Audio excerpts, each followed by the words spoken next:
Bonjour, on se retrouve aujourd'hui pour une nouvelle recette. Alors, comme vous le savez, c'est la saison des fruits, des mirabelles, du potager. Donc, je vais vous faire une nouvelle recette. L'année dernière, j'avais fait pour la première fois des confitures de mirabelles. Alors, ça, c'est une confiture de mirabelles et ça, c'est une espèce de chose. J'avais utilisé pour la première fois la pectine parce que je trouvais qu'elle était beaucoup trop liquide parce que je mets très peu de sucre dans mes... je vais mettre de la lumière, voir si ça apporte quelque chose. Oui, pourquoi pas. Donc j'avais utilisé de la pectine et en fait ça avait fait une espèce de pâte de fruits horrible, que je trouvais horrible. Des amis ont voulu la tester et en fait ils ont adoré ça parce que ça faisait pâte de fruits et pas trop sucré. Alors là j'ai pas du tout envie de faire une pâte de fruits, je vais faire de la confiture. J'ai récolté ce que je pouvais récolter sur mes arbres en sachant que cette année elle tombe. Elle tombe, je ne sais pas pourquoi, mais très vite. Donc là j'ai réussi à en récolter un petit peu. Il s'agit de mirabelles sauvages du jardin, c'est pas des mirabelles de Nancy. Donc première étape, je vais commencer par les laver. Donc, excusez-moi pour le bruit. Ça permet en fait de les laver, de les trier. Et après, je viendrai les dénoyauter. Donc là, oh là là, il y a plein de feuillages. Je les ai récoltés il y a 2 jours pour commencer en fait à continuer à les faire un petit peu mûrir avant qu'elles tombent. Donc là, l'heure du tri va être important parce que du coup, il y en a qui ont un petit peu trop mûri. Donc du coup, je vais faire le tri. Pardon, excusez-moi, mirabelle après mirabelle, mais vous allez voir que moi c'est un processus qui prend un petit peu de temps au niveau de la confection de la confiture. Je vais vous expliquer pourquoi. Dans un premier temps, je vais donc les laver, bien les rincer, les trier. Donc là, je vais vider l'eau une première fois. Je vais commencer à enlever toutes les feuilles qu'il y a dedans.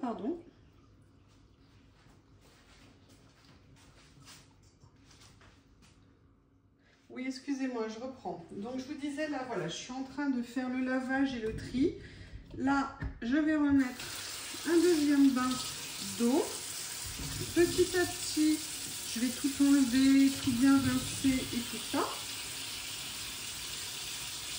C'est pas très long, en sachant que moi je vais toutes évidemment les dénoyauter avant de passer à l'étape suivante. Donc je vais pas vous imposer ça en vidéo. Je vais juste commencer à faire quelques tris. Là je continue de bien rincer. Ce que je vais faire, c'est que là je vais les trier et puis après je referai un deuxième lavage une fois que j'aurai choisi celle que je vais utiliser pour la confiture. Et donc éliminer celles qui sont abîmées, pas consommables, on va dire. Je ne sais pas du tout quelle quantité j'ai. J'aimerais avoir au moins 3 kg. J'espère avoir 3 kg. Mais en même temps, j'ai réalisé que je n'avais peut-être pas assez de sucre. Donc je vais voir exactement combien j'ai. Et j'aurai la chance et le bonheur, une fois que j'aurai tout dénoyauté, après avoir pesé, de voir s'il faut que j'aille acheter à nouveau du sucre. Donc voilà, alors pour info, j'adore faire des confitures, mais je ne mange pas de confiture. Déjà, les seules confitures que je mange en règle générale sont des confitures de fruits rouges. Je ne mange quasiment aucune autre confiture, mais je ne sais pas pourquoi. J'adore en faire. Et en fait, je crois que je sais pourquoi j'adore en faire. Parce que en fait, j'adore en offrir. Et c'est vrai que régulièrement, quand je vais chez des amis, où j'offre certaines de mes conserves, des coulis, des conserves que j'ai fait, confitures ou autres, ou alors j'amène des tomates quand c'est la saison, des courgettes, des fruits du jardin, et je trouve ça vachement plus sympa que d'aller acheter quelque chose entre guillemets de tout fait. Et donc je pense que c'est pour ça que j'aime faire entre autres mes confitures. Et je vois l'année dernière mes amis à qui j'ai offert comment on appelle ça, les conserves de mirabelles au sirop que vous m'avez vu faire l'autre fois Et les confitures ou pâtes de fruits à base de Mirabelle, ils ont adoré. À tel point que l'autre jour, il en restait un peu quand je suis allée chez elle, parce que c'était pas très longtemps après que je lui ai donné. Et en fait, il les mangeait à la cuillère. J'étais hallucinée. Ça m'a trop fait rire et en même temps, ça fait super plaisir parce que quand vous faites et que vous voyez que ça plaît, c'est toujours agréable. Donc, vous voyez, là, je suis en train de bien les enlever. Enfin, bien les enlever, n'importe quoi. Bien les trier. Et puis, après, je vais refaire un autre petit lavage. Je passerai un petit coup peut-être de vinaigre blanc. Je ne le fais pas systématiquement, mais en règle générale, quand même, j'aime bien le faire. Sachant qu'après, ça va être de toute façon cuit à très forte température très longtemps. Donc, il n'y a pas de risque. Mais bon, un petit coup de vinaigre en règle générale quand je fais des fruits comme ça. J'aime bien passer un petit coup de vinaigre. Allez, je vais finir. Je ne vais pas vous embêter plus que ça sur cette première petite partie. Je finis le nettoyage et je reviens vous voir. Je vous retrouve. Je vais attaquer le deuxième rinçage de mes Mirabelle. Donc, j'ai fait le tri. Là, il y en a peut-être encore qui ont échappé. Je les rince, comme vous pouvez voir. Et j'ai préparé un petit peu de vinaigre. Voilà, un petit coup de vinaigre. Je vais venir les prendre. Et après, je vais commencer à venir les dénoyauter. Alors, pour dénoyauter, moi j'utilise basiquement un outil pour dénoyauter les cerises. Les Mirabelles ne sont généralement pas très grosses, donc ça permet largement de le faire. Voilà, donc en fait, je fais comme ça. C'est un travail un petit peu fastidieux, je ne vais pas vous imposer tout le dénoyautage de toutes les Mirabelles. Sinon, vous allez finir par détester la confiture de Mirabelle. Il y a des noyaux qui font de la résistance. Voilà. Mais on arrive toujours. L'avantage avec ce dénoyauteur basique, c'est que ça va très vite. Mais il y en a quand même beaucoup. Donc, en fait, l'objectif, c'est de toutes les enlever. Voilà. Et après, comme ça, je pourrais les peser, voir la quantité de sucre que dont j'ai besoin, pardon, pour faire ma confiture.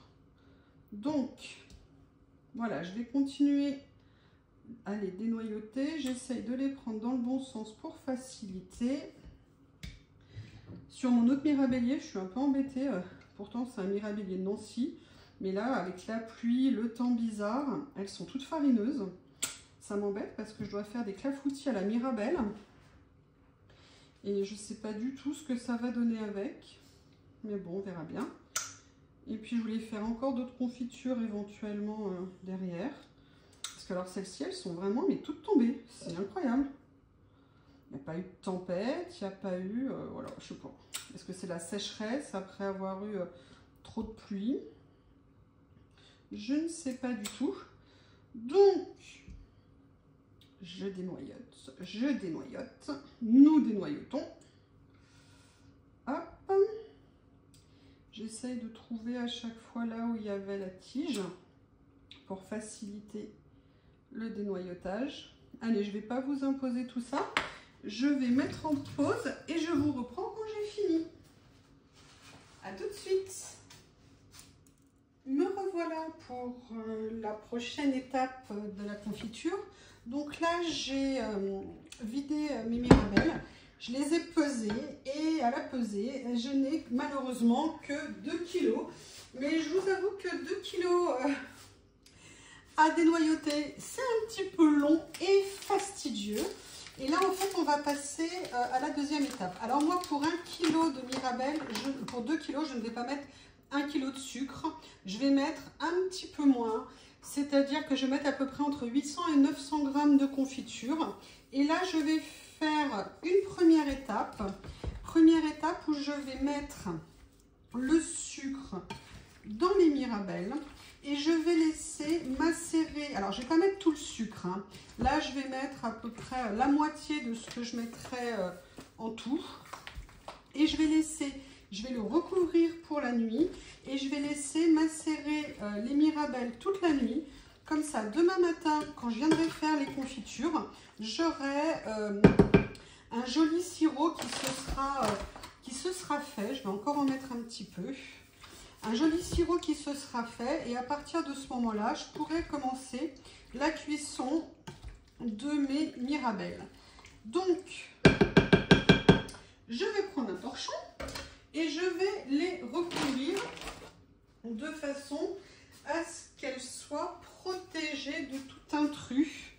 Voilà, je ne vais pas les laisser sur le plan de travail, je vais aller les mettre dans mon four. C'est le meilleur endroit hermétique pour qu'aucune bestiole ne rentre. Donc, en résumé, nettoyer, équeuter, peser. Et ensuite, je rajoute une partie du sucre, à peu près la moitié de ce que je mettrai en tout. Je laisse macérer pour la nuit et on se retrouve demain pour la préparation de la confiture. Bonjour, il est très tôt, mais je profite qu'il ne fasse pas encore trop chaud pour vous retrouver pour la fin de la confiture à la mirabelle. Donc, comme il va faire à peu près 35 degrés dans ma région aujourd'hui, j'en profite, il est 7h30, 8h le matin, pour faire ça avec vous. Donc, vous voyez, les mirabelles ont mariné dans le sucre toute la nuit. Donc, vous voyez, on a un beau jus de mirabelles. Donc là, je vais venir les mettre dans mon faitout. Alors, j'ai pris celui-ci en espérant que la taille aille. Oups, j'essaye de ne pas faire de catastrophe. Oui, ah, bonne nouvelle. Donc là, on va commencer la cuisson. Je vais commencer la cuisson. Je vais venir rajouter deux choses. Je vais venir quand même rajouter du sucre. Et je vais venir rajouter, alors je vous ai dit, hein, je ne vais pas mettre la totalité. Je vais en garder, entre guillemets, parce que moi j'essaie de ne pas trop sucrer quand même mes confitures. Je vais peser, je reviens, j'ai pas pris la balance avec moi, ce qui aurait été pratique. Mais c'est comme ça, quand on n'a pas de tête, il faut avoir des jambes.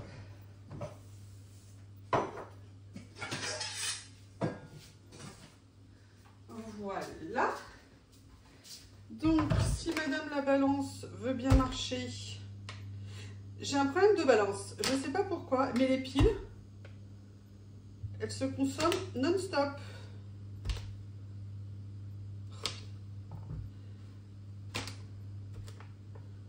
Tu veux bien fonctionner, s'il te plaît? Et je sais pas, les piles, je les change continuellement. Est-ce que vous avez les mêmes problèmes avec vos balances? Alors du coup, je voulais en acheter une qui ne fonctionnait pas à pile. Le problème, c'est qu'elle était super encombrante.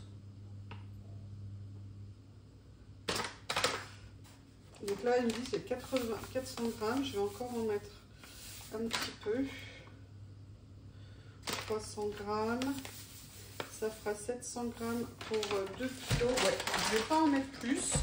Donc voilà, donc là, je vais laisser commencer la cuisson des mirabelles pour que vraiment ça commence à bien compoter tranquillement, bien fondre. Et par contre, moi, je rajoute une pointe de vanille dedans. Ça rajoute un petit goût. C'est bien sympa. Moi, j'aime bien mettre des arômes dans mes confitures. Donc là, on va laisser cuire, déjà que ça arrive à ébullition. Après, bah, comme d'habitude, hein, vous verrez, j'enlève la mousse qui peut se créer sur la composition. Et puis, moi, vous verrez ce que je fais au niveau de mes confitures au dernier moment. Donc, bah, écoutez, là, c'est parti pour la cuisson. Je vais faire monter un petit peu rapidement. Je vais sortir mon couvercle qui est dans le lave-vaisselle. J'ai fait tourner le lave-vaisselle cette nuit, donc je vais aller le chercher dans dans le lave-vaisselle. Là, c'est parti pour un bon moment. Hein. Il faut que, évidemment, tout soit bien fondu, bien défait. Et ce que je vais faire, je vais mettre également une assiette plate au frigo pour qu'elle rafraîchisse bien, de façon à pouvoir après tester ma confiture et voir si elle commence à prendre. En sachant que moi, mes confitures, je ne les sucre pas trop, parce que sinon je trouve qu'à titre personnel que c'est écœurant. Et deuxièmement, si elles sont liquides, cela ne me pose aucun problème. En fait, mes confitures, souvent, je les utilise à deux choses. En confiture quand j'en mange, fruits rouges, mais aussi, surtout, en coulis, quand j'ai besoin voilà, pour un fromage blanc, pour un yaourt, c'est intéressant de les utiliser en coulis. Donc là, vous voyez, enfin, je ne sais pas si vous le voyez, oui, la mousse commence à se former. Donc, je vais laisser monter en température et petit à petit, je vais en profiter pour récupérer celui que j'ai déjà sali. Hein. Pas de petites économies de vaisselle. Et petit à petit, je vais venir enlever la mousse qui se forme pour apurer un petit peu ma confiture. Et qu'après, on ait une jolie confiture. Donc, j'ai préparé mes pots que vous voyez ici. Devant vous, vous ne le voyez peut-être pas, mais je vais stériliser mes capuchons. L'avantage des confitures et de ce type de conserve, comme les coulis de tomates et tout ça, c'est qu'en fait, les pots se stérilisent tout seuls. Il suffit, entre guillemets, d'avoir des pots bien propres, mais pas besoin de les ébouillanter avant. Le fait que vous mettiez des choses extrêmement bouillantes à l'intérieur suffit de lui-même à stériliser en fait les pots. Donc c'est très pratique. Donc là voilà, je vais laisser petit à petit, là ça commence à bouillir.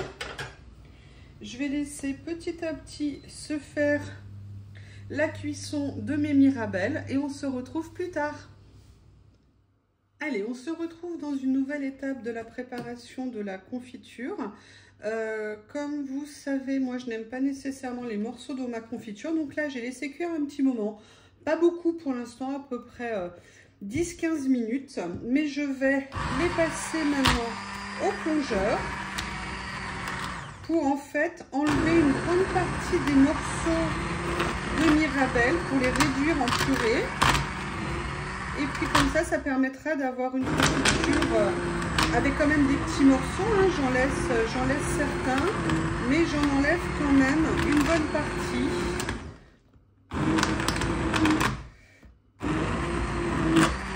Voilà, alors ça c'est vraiment une histoire de goût personnel. Hein. Moi c'est comme ça que j'aime mes confitures. Voilà. Là vous voyez, je ne le fais pas complètement. Il y en a encore deux ou trois qui sont, quelques-unes qui sont entières. Je les passe comme ça. Voilà, je vais vite plonger ça dans l'eau. L'avantage comme ça, c'est que ça se nettoie très facilement. Hein. Il n'y a rien de plus facile. Et puis de toute façon, sinon, moi, généralement, ça finit au lave-vaisselle. Donc, comme ça, il n'y a pas de problème. Ça y est, c'est rincé.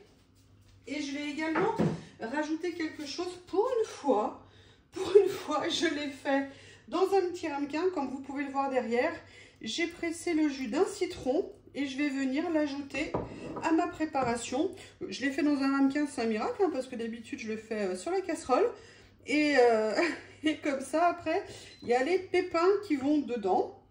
Donc maintenant, je vais rajouter à peu près 25 minutes de cuisson. Et je me rendrai compte, je ferai le test de ce que ça donne en termes d'épaisseur, si ça a commencé à prendre. En tout cas, elle a une jolie couleur. Alors là, comme c'est des mirabelles sauvages, elle est rouge. Donc, ça sera important quand même de noter sur le pot que c'est bien de la mirabelle et pas de la tomate fraise, ce qu'on peut vouloir en dehors. Donc, vous voyez, j'ai encore quelques petites mirabelles qui sont entières, qui vont venir petit à petit s'écraser, mais qui seront jolies également dans les pots. Donc, c'est reparti pour la prochaine étape. Et pareil, s'il y a de la mousse qui se forme, petit à petit, je viendrai l'enlever. J'ai prévu des pots, je pense qu'il n'y en aura pas beaucoup. Donc, il y a trop de pots et pas assez de confiture. C'est vraiment spécial, la production cette année. Tout a souffert pour se battre de l'eau. Rien ne s'est développé. Et quand il s'est arrêté de pleuvoir, il a fait chaud tellement tout d'un coup que les plants, tout a eu du mal à se développer. On voit que toute la nature est en situation de défense. Et là, je vois par exemple mes tomates, elles sont ridicules, elles sont toutes petites. Même les variétés qui sont des grosses tomates ne se développent pas. C'est vraiment spécial cette année. Et je vous dis, mes mirabelles, elles tombent de l'arbre. C'est compliqué. Là, je dois faire deux clafoutis aux mirabelles. Oui, il va falloir que j'aille vite les ramasser. Je suis étonnée. À tout de suite pour la prochaine étape. Et voilà, on se retrouve pour la dernière partie de la confiture. Donc, comme vous avez vu, je l'ai passé au plongeur pour pouvoir enlever une grande partie des morceaux. Pendant la cuisson, j'ai continué à écumer de façon à éviter d'avoir de la mousse dedans. Le résultat, le voilà. La très mauvaise nouvelle, c'est qu'à un moment donné, ma plaque de cuisson s'est mise à, comment on appelle ça, en surchauffe. Je ne sais pas ce qui s'est passé. Et on va dire que je pense que ça a bien accroché au fond. Donc quand je remue, je fais bien attention de ne rien aller décrocher. J'espère que ça ne va pas nuire aux confitures. Et ce qu'on va faire maintenant, c'est que je vais venir les mettre en pot. Donc au niveau des pots, j'ai stérilisé ce que j'ai utilisé. Là, j'utilise un entonnoir à confiture. C'est super pratique pour éviter de mettre de la confiture sur les rebords et donc de devoir les nettoyer avant de les mettre en pot, de les fermer, pardon. Donc là, je vais commencer à remplir mes pots. Voilà, je ne sais pas du tout combien il va en faire, hein. J'espère au moins 4, ça me ferait plaisir. Voilà, donc là, le premier, c'est fait. Je vais transférer, vous voyez, donc ça permet de ne pas avoir de confiture sur le rebord. Je vais en rajouter un petit peu. Voilà. J'en ai pas sur le rebord, je suis contente. Alors, il faut que je prenne un chiffon parce que alors moi, je n'arrive absolument pas à tenir les pots de confiture bouillants entre les mains pour bien les fermer. Je viens bien le fermer et je le retourne immédiatement. Et la stérilisation va commencer, la prise, on va les laisser refroidir. Allez, on continue. 3, je suis sûre. 4, j'espère. Voilà. Allez, celui-ci, c'est fait également. Hop, voilà. Je viens prendre... Non, c'est pas ça, c'est ça. Mon chiffon, où est-ce que je l'ai posé? Il est là. Alors, je suis dégoûtée, impossible. Oh putain. Excusez-moi pour la vulgarité. Je suis désolée. Je nettoie parce que j'ai de la confiture partout. Je vous avais dit, moi, le problème de la température, c'est un souci. Excusez-moi, j'enlève juste avant que ça colle. Voilà. Et bien là, je suis bonne pour nettoyer le rebord de mon pot. Allez, je sors un sopalin. Et là, je vais venir nettoyer bien le rebord. Comme ceci. Ah ouais, c'est du direct, hein. Là, je ne pouvais pas mieux faire. Comme ça, vous voyez, c'est la vraie vie. C'est comme ça. Allez, je vais essayer de ne pas refaire 2 fois la même catastrophe. Hein. Puis les oh putain, je pense que vous allez vous en passer facilement. Voilà. J'ai bien fermé mon pot. Je retourne. Je vais essayer de ne pas mettre les pieds dans la confiture parce que je n'ai pas encore lavé par terre. Je laverai après la fin de la mise en pot. Que d'aventure! Je suis désolée. Il fallait bien que quelque chose se passe, sinon ça n'aurait pas été rigolo. Oula! Oui, bah là vous avez failli avoir quelque chose d'autre. Le pot qui déborde. Allez, on va essayer de ne pas faire toutes les bêtises le même jour. Hein. On va en garder quand même pour plusieurs fois. Là, je mets un petit tour. Je vais l'attraper et le tenir. Je me suis bien brûlé le doigt par contre. Voilà, il est bien fermé. Et je viens retourner. Allez, je vais attaquer le 4e. Ah, tiens, il y a un noyau. Eh ben, c'est pas grave. On aura encore une surprise dedans. Voilà. J'en mets un peu de partout autour. Mais pas sur le rebord, ce qui est pour moi le principal. Ça a bien brûlé au fond, effectivement, de la casserole.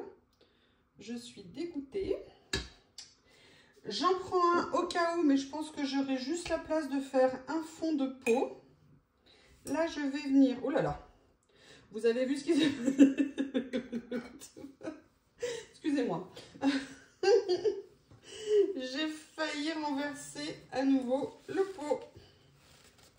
Voilà.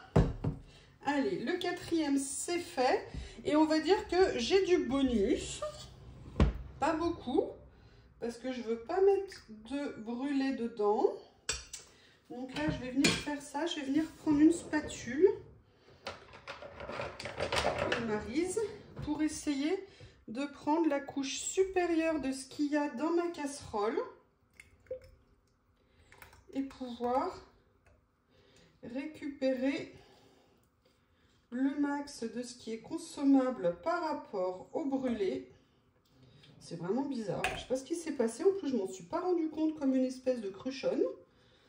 J'étais pas tout le temps à côté. Et bien écoutez, on aura eu 4 pots et demi. 4 pots dont un qui est plutôt assez grand, on va dire. Enfin, plus grand que la taille classique. C'est pas énorme. Le problème, c'est que je ne suis pas sûre d'avoir suffisamment de Mirabelle qui reste pour refaire une fournée. Vous voyez, ça a bien brûlé hein, au fond de la casserole. Allez, je viens tout faire tomber dans mon pot. Et après, vous faites de la, comment on appelle ça, de la vaisselle. Tout est bien collant, c'est génial. Alors, là, donc vous voyez, là, j'aurai très peu. D'habitude, j'ai toujours un petit pot comme ça en râpe, mais là, j'en avais plus. Donc, du coup, ça sera un grand pot. Allez, pas de nouvelles catastrophes. Je viens nettoyer. Alors, je ne vais pas vous imposer la vaisselle. Hein. Je vous aime bien, donc je ne vais pas vous imposer à ça. Donc, vous voyez, là, maintenant, j'ai mes pots. Je vais les laisser refroidir côte à côte. Et puis après, je viendrai, comme je vous l'ai indiqué ici, noter ma production avec un feutre acrylique blanc. Parce que c'est super pratique pour les faire partir au lavage. Plus de problème d'étiquette. Je vous remercie. À bientôt.